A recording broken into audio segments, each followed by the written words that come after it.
मथुरा से अगली खबर आपको बताएंगे, जहां पर सामूहिक शादी विवाह की योजना में बड़ा फर्जीवाड़ा सामने आया है। यहां पर पहले से शादीशुदा जोड़ों को फिर से शादी कराया जा रहा था।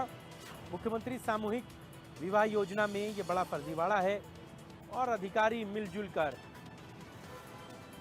इस बंदरबाट को अंजाम दे रहे थे। तो बड़ी खबर है इस वक्त आपके टीवी स्क्रीन पर मथुरा से। तो मथुरा से हम आपको ये खबर बता रहे हैं, समाज कल्याण विभाग सामूहिक विवाह योजना कराता है, जिसमें गरीब जरूरतमंदों को एक छत मिल सके, जिस छत के नीचे वो लोग शादी के जोड़ों में बंध सकें। बाकायदा सरकार इसके लिए बड़ा धन आवंटित करती है। शादीशुदा जोड़ों को गृहस्थ जीवन के लिए छोटी मोटी सामग्री भी दी जाती है, लेकिन अफसर किस तरह योजनाओं में पलीता लगा रहे हैं, ये मथुरा में देखने को मिला है, जहां पर पहले से शादीशुदा जोड़ों को जबरदस्ती पैसे का लालच देकर दोबारा फिर से शादी कराई गई और मुख्यमंत्री सामूहिक विवाह योजना का लाभ दिया गया। मथुरा से हम आपको ये खबर बता रहे हैं, जहां पर समाज कल्याण विभाग के अंतर्गत आने वाली योजना सामूहिक विवाह योजना जो होती है, जिसमें गरीब परिवारों की शादी कराई जाती है, उसमें बड़ी धोखाधड़ी है। तेज नारायण हमारे सहयोगी मथुरा से सीधे जुड़ गए हैं। तेज, क्या है पूरा मामला, कौन धोखाधड़ी में इन्वॉल्व है, क्या पता चल पाया है?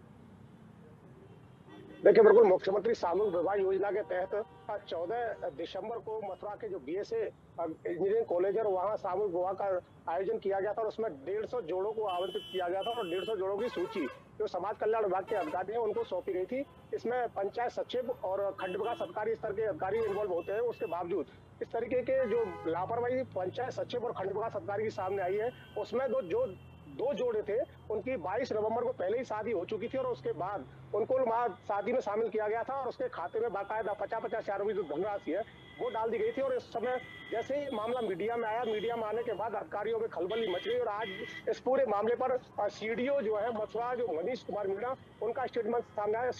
मनीष कुमार मीणा का कहना है कि पंचायत सचिव और खंड विकास अधिकारी जो फर्क है उनको नोटिस शामिल करा दिए गए हैं और नोटिस का जवाब आने के बाद उनके खिलाफ विभागीय कार्रवाई की जाएगी। हालांकि ये हमेशा की तरह बयान है, क्योंकि पहले भी इस तरीके के जो गोवर्धन ब्लॉक का एक गांव है, वहाँ मदरसे में पंचायत सचिव के द्वारा लापरवाही के चलते मदरसे में कमरों का निर्माण करा दिया गया था। उसमें भी नोटिस दिए गए थे, लेकिन पंचायत सचिव के खिलाफ अभी तक नोटिस के बाद कोई कार्रवाई नहीं की गई। तो हमेशा की तरह ये सीडीओ का जो आदेश है वो ये है, बल्कि मुख्यमंत्री सामूहिक विवाह योजना जैसे बड़े मामले में और सरकार की जो योजना है उनको किस तरीके से फरीता अधिकारी लगा रहे हैं। क्या घालमेल है इसमें तेज? घालमेल क्या क्या है इन लोगों ने?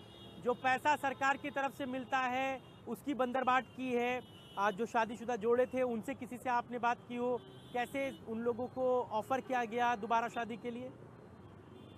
देखिए, बिल्कुल जो 150 जोड़े उसमें आमंत्रित किए गए थे, तो जो पंचायत सचिव स्तर के जो अधिकारी है वो 150 जोड़े नहीं जुटा पाए और यही कारण है कि जो फरे ब्लॉक के अंतर्गत का ये जो गांव है वहां से 22 नवंबर को इन 2 जोड़ों की शादी हो गई। उन शादीशुदा जोड़ों को उस शादी समारोह में आमंत्रित कर दिया गया, बाकायदा सूची तैयार की गई और सूची तैयार करने के बाद और जो पैसे का जो बंदरबाट है वो बंदरबाट कर लिया गया। बाकायदा जो पहले से शादीशुदा जो जोड़े थे उनके द्वारा अपने फेसबुक पर फोटो और जो कार्ड है शादी के वो डाले गए थे। उसी कार्डों के माध्यम से ये जो पूरा मामला है वो सामने आया और जब जिस तरीके से मीडिया में मामला सामने आया तो आज जो सीडीओ है मनीष कुमार मीणा, उनका स्टेटमेंट सामने आया। लेकिन जिस तरीके से कार्रवाई पंचायत सचिव और खंड विकास अधिकारी के खिलाफ की जानी चाहिए थी, वो कार्रवाई अभी तक नहीं हुई, क्योंकि केवल एक नोटिस जो होता है, नोटिस दे करके चलिए आप इसको तफसील से डिटेल जो है वो जानकारी कलेक्ट कीजिए, क्योंकि जिन अफसरों का मनबढ़ है इसका मतलब इससे पहले भी उन्होंने इसी तरीके का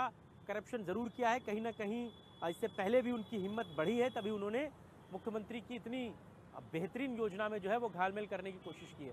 खैर फिलहाल बहुत शुक्रिया आपका इस पूरी बातचीत के लिए। इन्हीं तमाम खबरों के साथ ही ग्राउंड रिपोर्ट में आज बस इतना ही। देश और दुनिया की तमाम बड़ी और अहम खबरों के लिए देखते रहिए इंडिया न्यूज़ उत्तर प्रदेश उत्तराखंड। मुझे और मेरी पूरी टीम को लखनऊ से दीजिए इजाज़त। नमस्कार।